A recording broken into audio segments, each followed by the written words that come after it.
Hello, j'espère que vous allez bien. Je suis Valentine du compte Instagram Happy as a Bee et aujourd'hui je vous retrouve pour le bilan couture numéro 20. Alors j'ai pris un tout petit peu de retard dans la réalisation et le tournage de mes vidéos. La fin d'année c'est toujours une période chargée dans le milieu du loisir créatif et do it yourself et du coup j'ai pas pris le temps de tourner cette vidéo plus tôt. Donc j'ai pas mal de pièces à vous présenter aujourd'hui, c'est parti. Alors pour commencer, c'est un duo de cousettes avec Baby. C'est la première fois que je faisais un duo avec lui, donc j'ai pris énormément de plaisir à réaliser ces cousettes. Il s'agit de 2 suites. Je suis restée plutôt basique et plutôt simple pour trouver des choses qui iraient et à une maman et à son bébé. J'avais cette inspiration de sweat color block avec 3 couleurs différentes que j'avais repérées sur Instagram. Et donc le plus dur ça a été de choisir 3 couleurs de sweat qui iraient potentiellement bien ensemble, surtout qu'à Dijon on n'a pas beaucoup de magasins de tissus, donc j'ai acheté tout en ligne chez Makerist. Et donc forcément quand on n'a pas les tissus côte à côte pour les choisir, c'est un peu plus compliqué. J'avais commandé 4 sweats, un vert, un ocre, un rose et un écru, et puis finalement je suis restée dans des couleurs les plus féminines mais qui je trouvais allaient aussi bien à Baby. Et alors pour les suites j'ai choisi 2 patrons, le patron Emilienne de I Am Pattern pour moi et le patron Paul de My Super Bison. Les 2 patrons sont disponibles chez Makerist. Le patron I Am Emilienne est très sympa, il a une petite patte de boutonnage ici, donc j'ai déjà une autre idée en tête un peu plus classique marinière pour moi. Je pense que ça sera cousu au printemps prochain. Pour coller à l'esprit color block et qu'il y ait une similitude entre les 2 suites, j'ai fait quelques modifications sur le sweat Paul. En gros, j'ai rajouté des poignées de manches ainsi qu'un col pour le sweat Paul pour qu'il y ait une vraie ressemblance entre les 2 patrons. Bon, j'adore les photos de ce shooting parce que j'ai rigolé à prendre des photos avec Baby, c'était vraiment un moment super sympa, il était en pleine forme et donc on a plein de photos ultra sympas de ce shooting.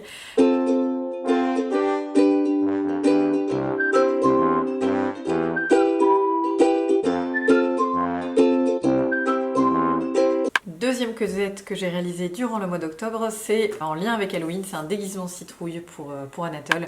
Je vais pas en parler plus que ça ici parce que j'ai mis toutes les indications de montage sur une épingle Pinterest, je vous mettrai le lien juste là.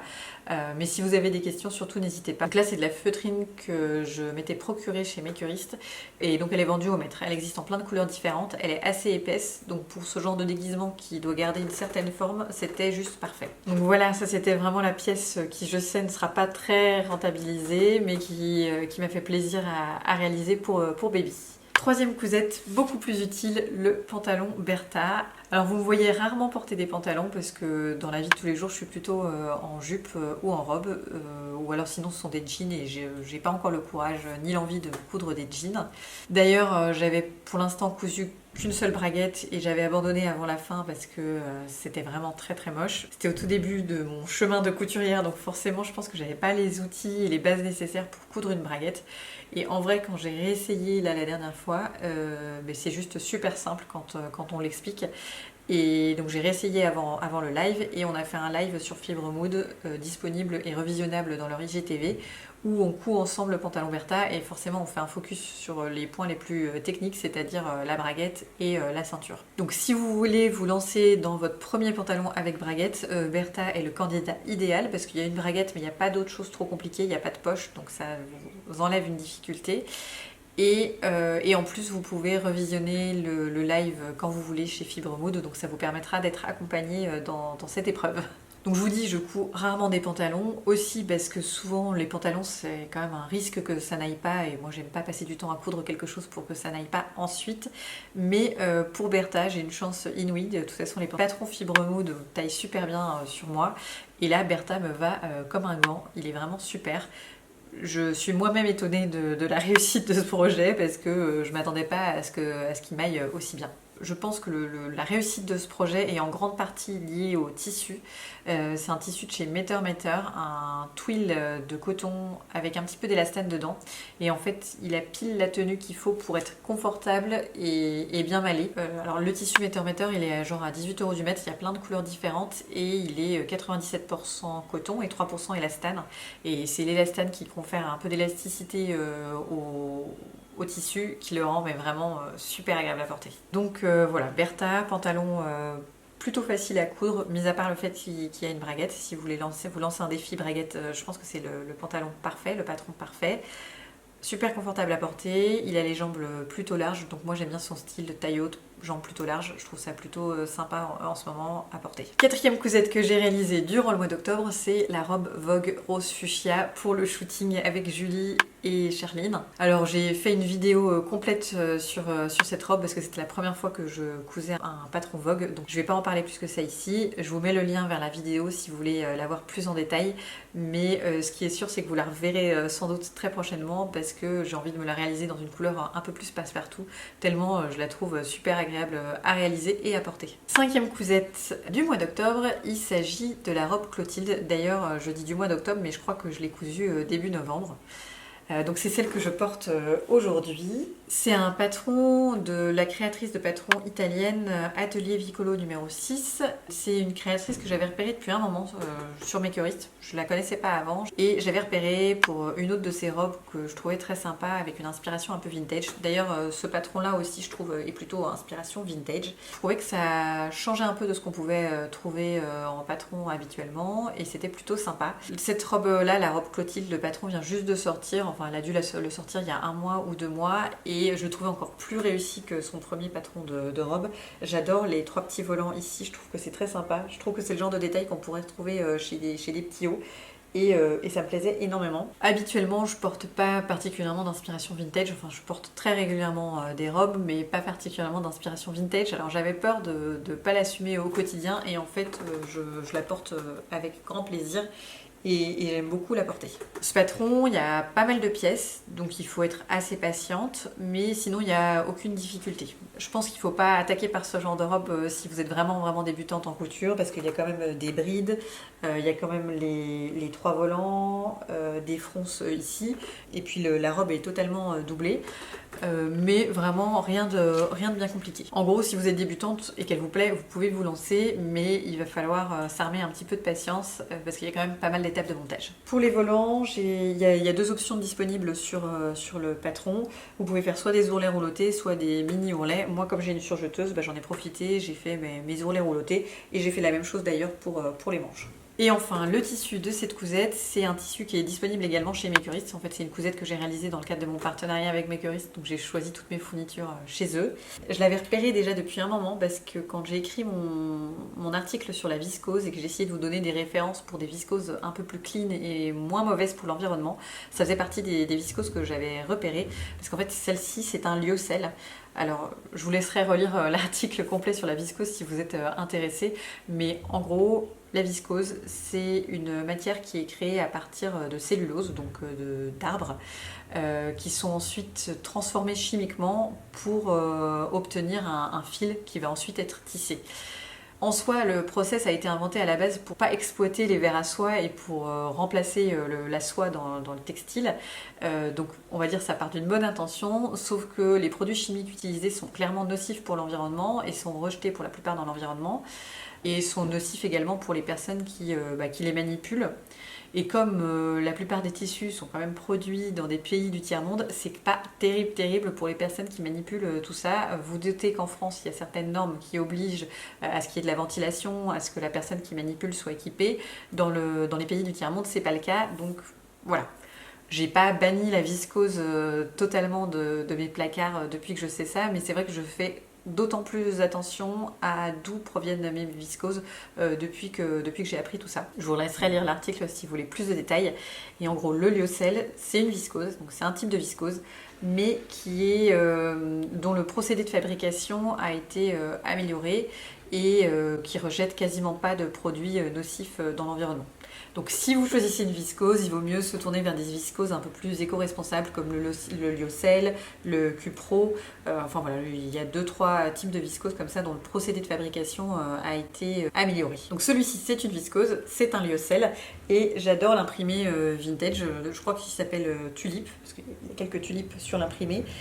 Il est super doux. C'est d'ailleurs une des caractéristiques du lyocell, c'est une viscose qui est un petit peu douce au toucher.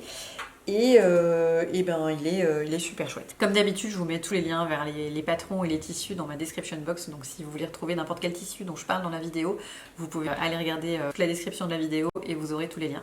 Sixième cousette que je vous présente dans cette vidéo, il s'agit d'une cousette que j'ai réalisée tout récemment durant un sew along chez Fibre Mood. Il s'agit du Sweet Frika. Alors le Sweet Frika, je le connais plutôt bien parce que c'est déjà ma troisième réalisation avec ce patron.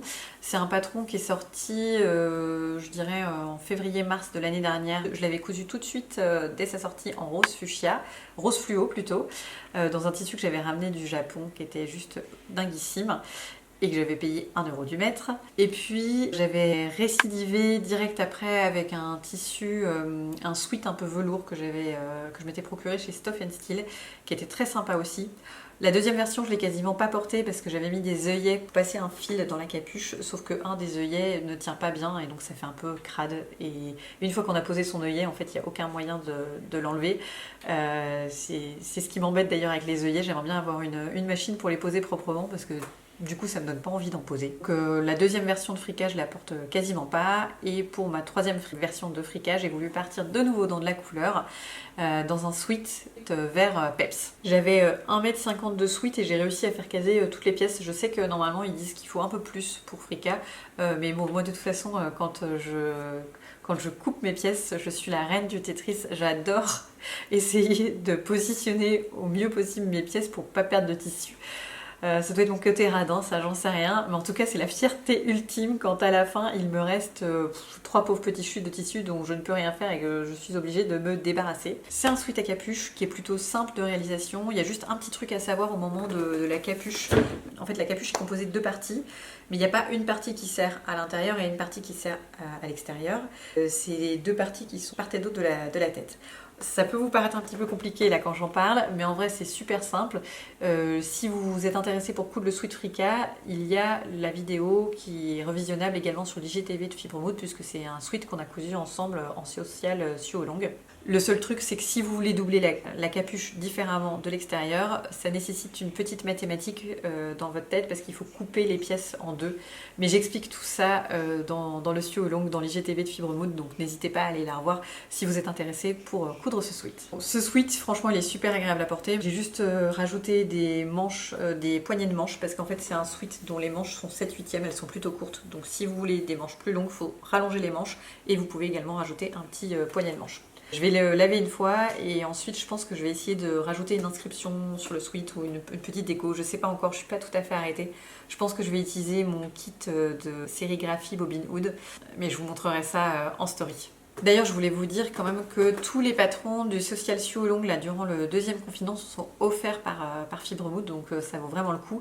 Là, le sweat était offert et le prochain patron, c'est un patron de la prochaine édition. Alors voilà la prochaine édition de Fibre Mood qui est juste trop canon. Vraiment, il y a 3-4 patrons qui me plaisent énormément dans cette édition. Je trouve qu'elle est vraiment très très réussie. Et donc le prochain Sew Along, c'est un gilet qui va être pas mal non plus pour les soirées d'automne, pour se lever dans son canapé.